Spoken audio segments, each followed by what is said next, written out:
Now, at midnight on Halloween, almost 3.5 years after the Brexit referendum of 2016, the United Kingdom was once again supposed to be leaving the European Union. Yet despite Prime Minister Boris Johnson's do-or-die pledge to deliver, the UK remains an EU member state today. 3 months extension, is it for the better or for the worse? Joining me live via Skype is Professor Mark Shanahan, Professor of Political Science and International Relations at the University of Reading. Professor Shanahan, thank you so much for joining us today. My pleasure. Now, Britain was supposed to leave the EU on the last day of October after the fateful people's vote 2.5 years ago. Or 3.5 years ago, excuse me. Now, Prime Minister Johnson's fervent attempts to keep the deadline have clearly failed this week, with the EU agreeing to extend the departure date to January 31st. Now, do you think he's fighting a losing battle here? We've now moved into general election mode in the country, and the only way that he will get his version of the deal through and get the United Kingdom out of the European Union, even at the end of January, will be if he wins this general election that's going to take place on December the 12th. He's well ahead in the polls. And if he does win, if the polls turn out to be true, which they weren't for our last election, then we would leave by the 31st of January and potentially by the end of this year. Now, so what will it take for Prime Minister Boris Johnson to win this December 12th election? He has some wind in his sails. He came back from Brussels with the Brexit deal.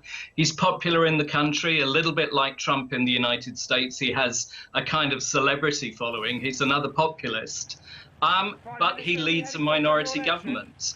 If he just delivers the same amount of seats again in this election, we'll still have stalemate. So he has to win 328 seats, and at the moment, he is 30 short of those. Now, Labour and the Scottish National Party are calling for a second referendum, while the Liberal Democrats are talking about revoking Article 50. How likely do these outcomes look at this point?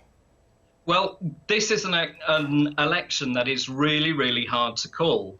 Labour launched their campaign today. Their leader is not particularly popular, but the rest of the party and the policies are going well with the UK public. If they won, they have promised the Scottish nationalists that there would be a referendum probably after about a year or so in government. For Article 50 to be revoked, you need the third party, the Liberal Democrats, to win a majority. That is almost certainly not going to happen, but they could form part of a coalition government.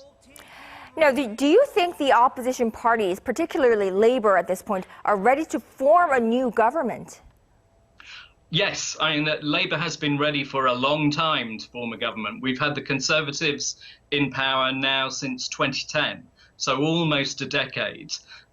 Whether Labour have the right front bench team to do it is another matter entirely. There is a real issue of trust around them, and we'll have to wait until December the 12th and see whether the voters actually believe that they should be trusted and should be given the keys to number 10 Downing Street. So December 12th will be a key date for all of us to be on the watch out for. All right, Mark Shanahan, Professor of Political Science and International Relations at the University of Reading, many thanks to you for your insights this morning. We appreciate it. Good to speak to you.